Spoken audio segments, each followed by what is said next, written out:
back to a deck tag here with the Jeskai Moon build, which is not as usual as, for example, Rock Moon. There's the basic type of this deck was Blue Moon, which is just played a lot of basic islands, and Blood Moon to shut down your opponent's mana base. This version is just a little different. I think you know the Rock Moon build, where green is added to put some pressure on the board with Tarmogoyf, and I thought we should possibly be able to put white in, so one plains here, to play a Nahiri and a Nahiri Emrakul combo to have a pretty fast clock, because when our opponent is locked down with Moon on turn 3, we will have it pretty easy to win the game if we draw Nahiri next turn, or we just enable Nahiri with our click and everything. What you gotta consider is totally cutting Path to Exile when you play Blood Moon, because yeah, it's the best removal, but it gives your opponents the basics they need, and a lot of players who play 3 colors have at least one basic land in their of their colors, so shutting them down of mana really needs to cut all Path to Exile and play more counter magic. I adjusted the land base to a Rock Moon list I found online. They also use 11 fetch lands, with 7 fetch lands being able to fetch for green. We are able to fetch for white with 7 fetch lands, so we have 3 Arid Mesa and 4 Flooded Strand,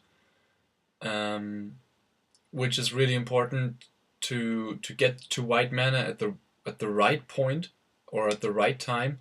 Sometimes it's even possible to play Nahiri, protect her for 1 turn, and afterwards playing Blood Moon. So you can be able to, for example, let's say play a Sacred Foundry or something, and then play Nahiri, and never see a Blood Moon in a game. So you have to decide in the games when to fetch what kind of land. So it's not always that easy. You gotta always remind that when you play 2 Cryptics, which I really tried not to play because of the 3 blue mana, but they just seem so important when your opponent has creatures you can't kill. Let's say, for example, Band Eldrazi with their Reality Smasher or something, which is a nightmare for Jeskai decks. You're still able to tap all their creatures in the beginning of combat, and they are not able to attack. With a Snapcaster in hand and maybe a 4th blue mana, which is not really impossible, you can repeat this and then just shut the game off with Emrakul. I found Izzet Charm being really nice, which is sometimes a negate, sometimes it's just a loot spell, and sometimes it just deals 2 damage to, let's say you play Snapcaster Izzet Charm for a Thought-Knot Seer, or 2 damage kills every infect creature, Blighted Agent, and and the other guy. They all die to Izzet Charm if they don't waste a Pump Spell, and a Pump Spell for protection is really bad sometimes for Infect when they have an empty hand. It's really nice to have an Infect opponent with an empty hand. The sideboard is pretty basic to my Jeskai Nahiri without Blood Moon. Besides, I boarded out Anger of the Gods from the main into the sideboard just to have a more linear type of game plan, which is really focused on tempoing out our opponent into playing Blood Moon and having our opponent not letting any option of reacting and doing stuff. Celestial Purge for every Chunt and Grixis deck, maybe. Geist of St. Traft to have another option of tempoing out our opponent. I always consider boarding against green and red decks, boarding out Nahiri and Emrakul in order to board in Geist of St. Traft, because they really exchange a slot, flex slot maybe, for Grafticus Cage or any type of Nahiri hate, which is pretty common in most sideboards these days. And just adding 3 Geist of St. Traft, probably an Ajani, and let's say, I don't know what kind of deck you play. But the Geist plan after sideboarding is really surprising most of our opponents, because they most of the times board out their creature hate and also board wipes, which is pretty useful sometimes to react to that. I'm not sure on the position of timely reinforcement, so I just tried it 1 in the main board and let 1 in the sideboard, just to have the opportunity to cast it before Nahiri. So these cards are all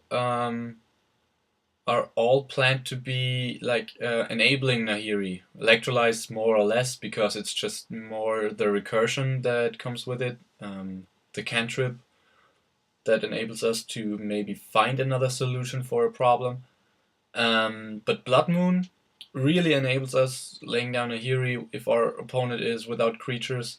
Vendilion Click is probably the best option of clearing the way for Nahiri to enter the battlefield, and it really lets us see what our opponent's options are, and if he doesn't luck draw the Vendilion Click draw when we put something down the library, it's really most of the times game. And yeah, and I gotta say the mana base is pretty greedy, but when Rug Moon is possible, I think Jeskai Moon should also be possible. Just you have to consider to not play Path to Exile, because it's just the worst thing to do. Maybe if you want to mainboard Blessed Alliance, if you have an aggressive meta, or I don't know, mainboard Anger of the Gods, then put out, let's say, I don't know, it's just I think the flex slots are more Izzet Charm, Timely Reinforcements, and probably the Spell Pierce. I really like the Spell Pierce, and last weekend in Prague it was really useful to counter stuff on turn 1, which is really nice.